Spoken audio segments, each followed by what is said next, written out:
बाहेर आल्यानंतर दाढी काढताना तुला जानकीनं पाहिलं हे तुला कळलं, हे तिला जाऊन का सांगितलंस? तू जिंकली आहेस असं तुला वाटत असेल तर तो तुझा गैरसमज आहे. साहेब आणि परशु शेठ सकाळी 8च्या फ्लाईटने गेले आणि मी 12च्या. वेगवेगळ्या फ्लाईट्सने जायचं काही कारण? अमृताला कायमची या घरात घेऊन यायला जातोय मी.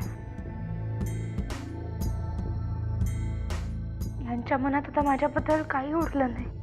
ज्याच्यासाठी तू या घरात आली होतीस तोच आता नाही अमृता, म्हणून तुला आपल्या घरी घेऊन जायला आलोय. नुकताच माझा मुलगा गेलाय आणि ही त्याची विधवा आहे. तुझी लेक नाहीये नरसिंह. मला तुझ्याशी वाद घालायचा नाहीये योगेंद्रा. मी तुला निमंत्रण दिलं नव्हतं. तूच माझ्या घराची धूळ चाटत आलायस. मम्मा बोलू का थोडं? बाबा बाबा मी नाही येऊ शकत तुमच्या बरोबर.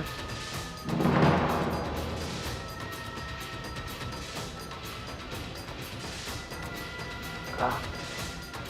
कारण हेच माझं घर. होतं जोपर्यंत तुझा नवरा जिवंत होता तोपर्यंत. पण आता कोणाबरोबर राहणार आहेस? या वेड्या बाई बरोबर. तिच्या घरातलं कोणीही केलं की त्याचा मृत्यू माझ्या नावावर खपवायची सवय लागली आहे. तिच्या बरोबर राहणार आहेस तू? हो कारण माझ्या मम्मा आहेत त्या आणि त्यांना आता गरज आहे माझी. अमृता तुला जायचं असेल तर तू जाऊ शकतेस. मी अडवणार नाही तुला. पण एक लक्षात ठेव, तू तुझ्या नवऱ्याच्या खुन्याच्या घरात जाशील. मम्मा तुम्ही का विषय वाढवताय? मला विषय संपवायचा अमृता, आणि तोही कायमचा. मम्मा पण मी नातेसंबंध अशा प्रकारे नाही संपवू शकत. या राक्षसाचं कुणाबरोबर नातं असूच शकत नाही. रक्तपिपासून नराधमया. अमृता,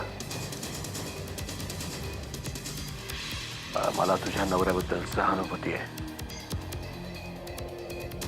परमेश्वर त्याच्या आत्म्याला शांती देव.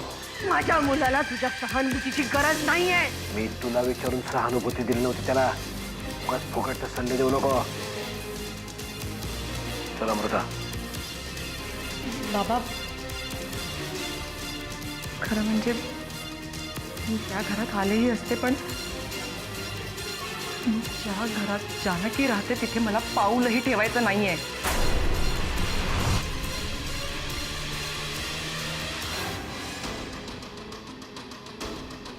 आज माझा आर्यन माझ्या बरोबर नाहीये, याला जानकीच जबाबदार आहे.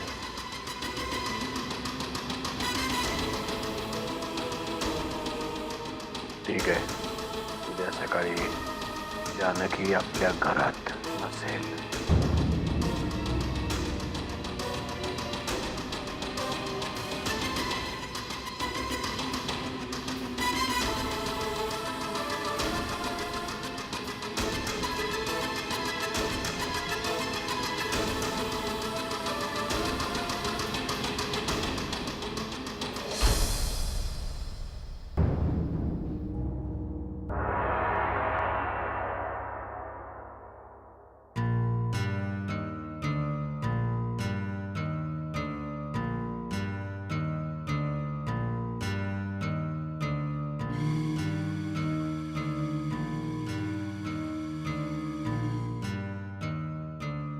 खूप गोड दिसतेस आणि दिसणारच म्हणा. आज खूप खास दिवस आहे ना तुझ्यासाठी. जानकी चिडलीस माझ्यावर का? मी तुमच्यावर चिडण्यासारखं तुमच्या हातून काही घडलंय का? जानकी माझ्यात आणि नरसिंहरावांमध्ये तसं काहीही नाही. मी तुम्हाला त्याच्याबद्दल विचारलंच नाहीये. विचारलं नसलं तरी तुझ्या नजरेत सगळं कळतं. नाही राधिकाताई, माझ्या नजरेतून तुम्हाला सगळं कळलं असतं ना तर आतापर्यंत या घरामध्ये तुम्ही थांबला नसतात. जानकी, या घरात मी माझ्या मर्जीने आले होते, पण या घरातून जाऊ नाही शकत. नरसिंहराव मला जाऊ देत नाहीये.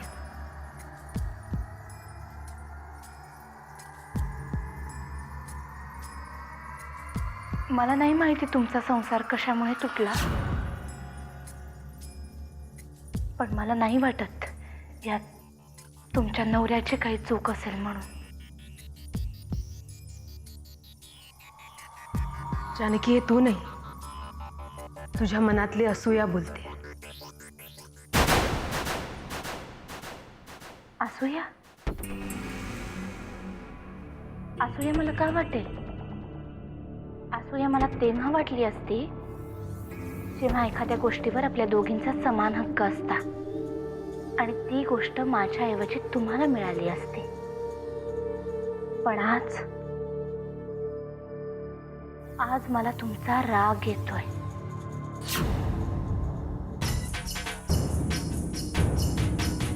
आज बरंच स्पष्ट बोललीस, म्हणून तुझ्या मनातलं तरी कळलं. इतके दिवस मी मुद्दामूनच स्पष्ट बोलण्याचं टाळत होते, कारण तुम्हीच म्हणालात ना माझ्या नजरेतले अर्थ तुम्हाला कळतात म्हणून. शब्दात पकडतीस.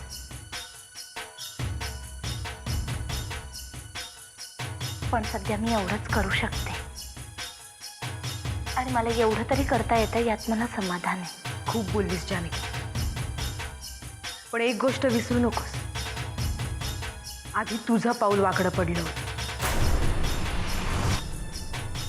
मग नरसिंहराव. राधिकाताई, पाच पाच पाच पाच पाच.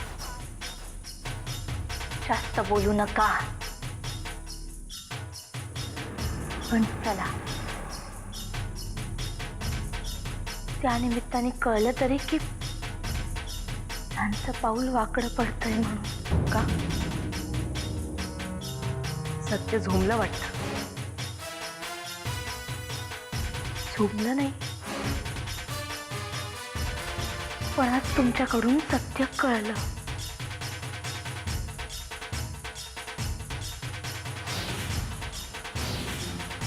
त्यामुळे तुमच्या वाकड्या पडणाऱ्या पावलांना आवडा.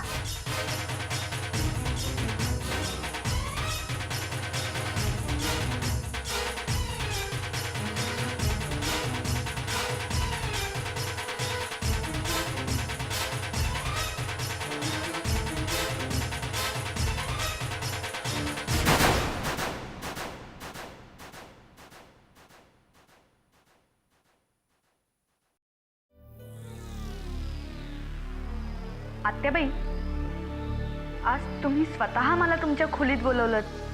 आश्चर्य आहे. मला काही वावगं नाही आहे तुझं. हो, मला माहिती आहे तुम्हाला कोणाची ॲलर्जी. वा, मग तर सरळ विषयालाच हात घालूया. घाला की, कारण मला खात्री होतीच या विषयावर बोलायला तुम्ही मलाच बोलवा. हा आजार तुम्ही घरात आणलायत बाईसाहेब, तेव्हा याच्यावरचा उपाय सुद्धा तुम्हीच सुचवा. सांगा, मी काय मदत करू?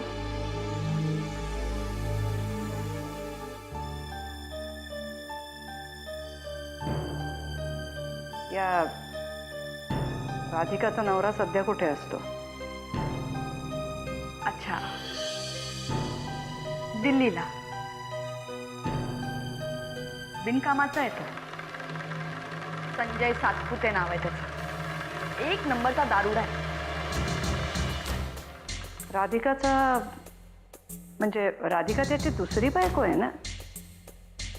हो, पहिल्या बायकोला छळलं आणि मग राधिकालाही त्याने बराच त्रास दिला. मला वाटतं राधिका या घरातनं गेली तर सगळ्यात जास्त आनंद तुलाच होईल, नाही का? नक्कीच. मग वाट कसली पाहताय? लागा की कामाला. पण काय करू मी?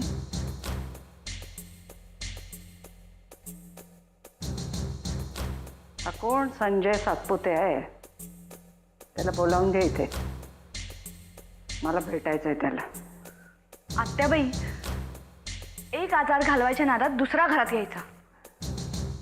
काही होणार नाही. तू बोलावं तर खरी. मी बघते काय करायचं ते.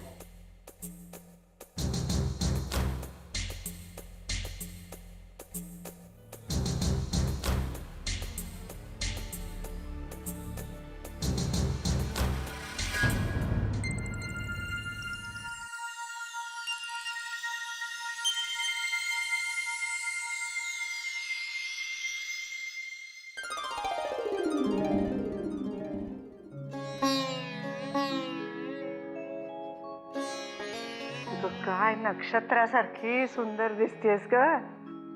खरंच जानकी, तुझ्या चेहऱ्यामध्ये जे आहे ना ते इतर कुणाच्या चेहऱ्यात नाहीये बघ. आज मात्र दृष्टच काढून टाकली पाहिजे हा तुझी. पण आता दिवस संपत आला.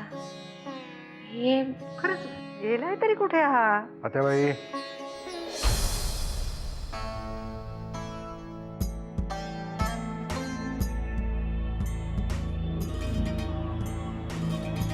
मी कुठेही गेलेलो नाही. काही महत्वाची कामं करण्यासाठी घरी आलोय परत. अरे लग्नाच्या वाढदिवसाच्या दिवशी सुद्धा महत्वाची कामं करे तुला. जरा बायकोकडे बघशील की नाही. आत्याबाई, खूप महत्वाची कामं आहेत माझ्याकडे. आणि दिवस ते साजरे करायचे असतात ज्यामुळे तुमच्या आयुष्याला कलाटणी मिळते.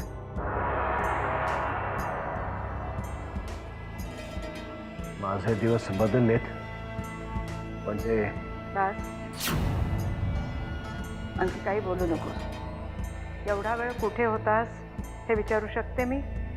तू बरंच काही विचारू शकतेस आत्याबाई.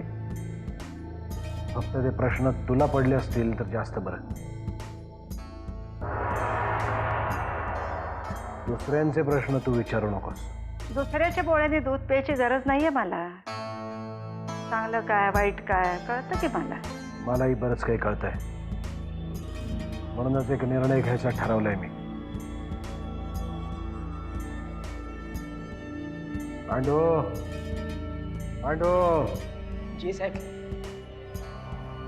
श्रीपतीला गाडी काढायला सांग. रमावतीला जायचंय. जी साहेब. आत्ता रमावतीला कोण जात आहे. जानकी चालली रमावतीला. कायमची.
जानकी रमावतीला जाणार म्हणजे. अगदी सोप्या शब्दात सांगितलं मी आतेबाई. ही मुलगी रमावतीला जाणार आणि तिथेच राहणार कायमची. मला भाषा ज्ञान नाही म्हणून नाही विचारत आहे मी. हे सगळं एकाएकी ठरवणारा तू कोण. या घरातला कर्ता पुरुष. आणि हा निर्णय मी का घेतलाय याचं कारण सांगायची गरज वाटत नाही मला. आत्याबाई, यांची इच्छा असेल तर मी जाईन रमावतीला. तू जरा गप्प बसशील का. मी पुन्हा विचारते नरसिंह, हे सगळं ठरवणारा तू कोण. मी सांगितलं ना आत्याबाई की मी. कसला माज आलाय रे तुला. एक साधं फुटकं मंत्रीपद ते काय मिळालं लगेच डोक्यात गेलं काय तुझ्या. तुला काय हवं ते म्हण आत्याबाई, पण माझा निर्णय पक्का आहे. उद्या सकाळी ही मुलगी मला घरात दिसता कामा नये.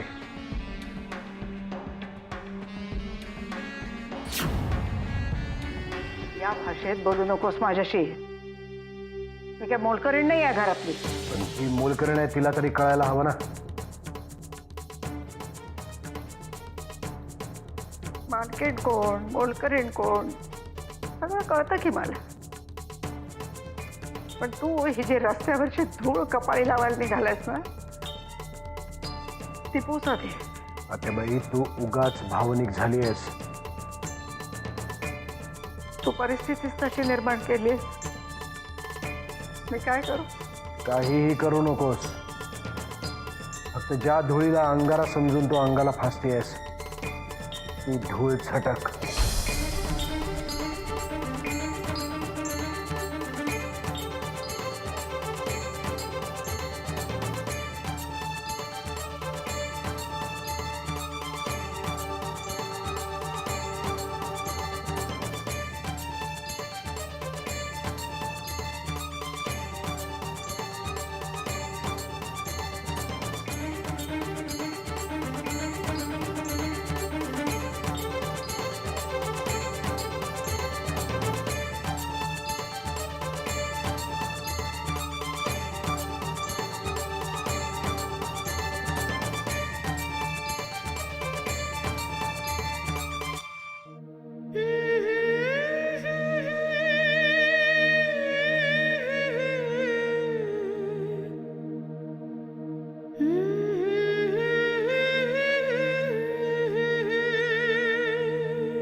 ज्या धुळीला अंगारा समजून तू अंगाला फासतेस ती धूळ झटक.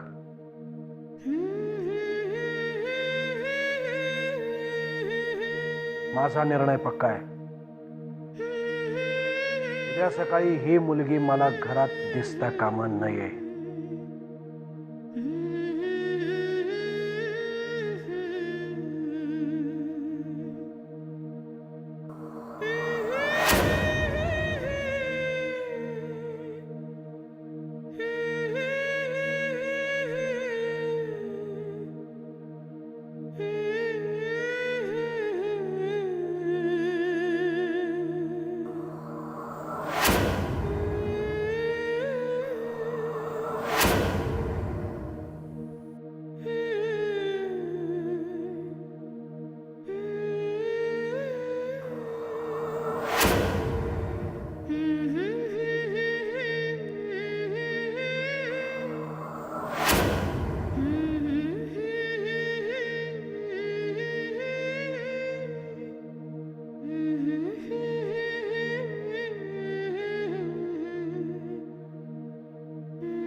माझ्या भाग्याचं, माझ्या सौख्याचं, लीण सोन्याचं, जानकी माझं कुंकू